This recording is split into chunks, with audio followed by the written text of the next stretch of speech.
Average daily range. Welcome back to Forex University, a part of First Class Investments. Today we're learning the language of the foreign exchange market. So, average daily range. What is the average daily range? It is basically the amount of pips that the market is going to move. Now, remember we talk about the market makers. They can only move so many pips a day. All right, that's where the average daily range comes into play. And it's just the average of how many days you want to choose. We usually choose 21 days. So 21 days back, we get the average of all the pips that they move from the high to the low of the day.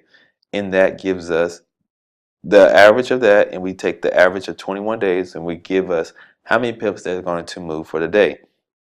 Now remember, market makers cannot just make the market go super high or super low because they will mess up the world economy. That's the reason they must come back to the beginning of wherever it's at, because this is the world currency. Like when you go to another country and you exchange money for real, this is the rate that you exchange them at a certain time. Okay? That's why in New York session, it has to come back to the opening of the dead time. Ah, you see now. All right. We just went through that real quick. In theory, all candles should be the same length, right? Because if market makers are opening at a certain area and closing at that, trying to do it the same area, all the candles should just have wicks, a false area on the daily candles, right? And we're just trying to catch money off of the play that they're doing with. Now, since the ADR helps you see the trend, if you divide the ADR by 3, so say the ADR is 100, you divide it by 3, that means 33 pips. That means the market will do this. It will go up 33 pips, pull back, and this right here from the high to the low is 33 pips. So this pullback is in between that, so this doesn't count. Then what happens is it pull back and it goes up. Now this is 33 pips. This is from here to here is 33 pips. So now you have 66 pips in general. Now what it does is it pull back and then it goes again. And that right there is 100 pips for the day. And then it pulls back and then it kind of just ranges and then it goes just like that. And it started right here and then it ended right there. So that little bitty gap is where they'll try to make it up in a later session. But you see those 3 pushes. That's why we divided ADR by 3, because market makers act in 3 different ways. Whenever you see 3 wicks as support lines, remember that's a reversal. Market maker, the 3 objectives to get you in the trade. There's 3 sessions for the day. And my little thing that I added was the 3 cycles of life. You're born, you live, and you die.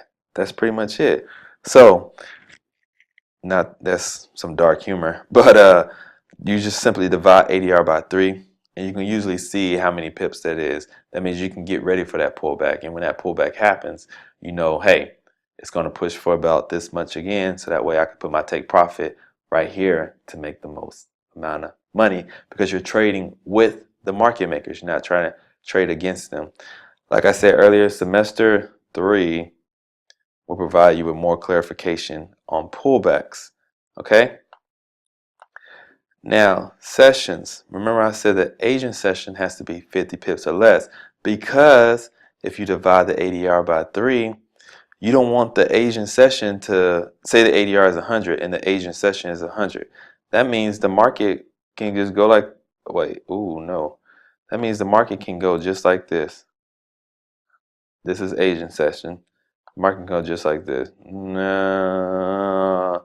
And that's no fun, because you don't know where it's going to go. You don't know when you can get into a trade, when you can get out of trade, whatever you need to do. That's why we said make sure the Asian session is less than 50 pips.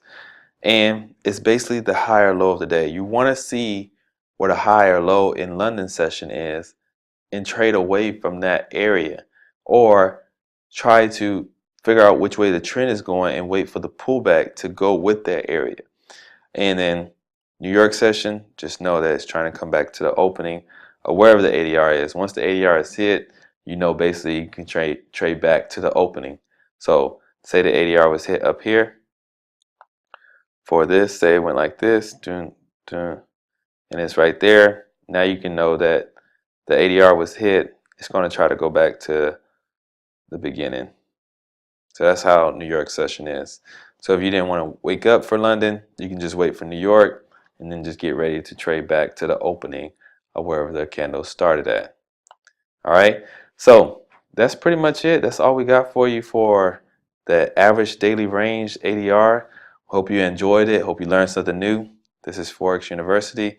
We appreciate you for watching First Class Investments. Thank y'all. Have a great day.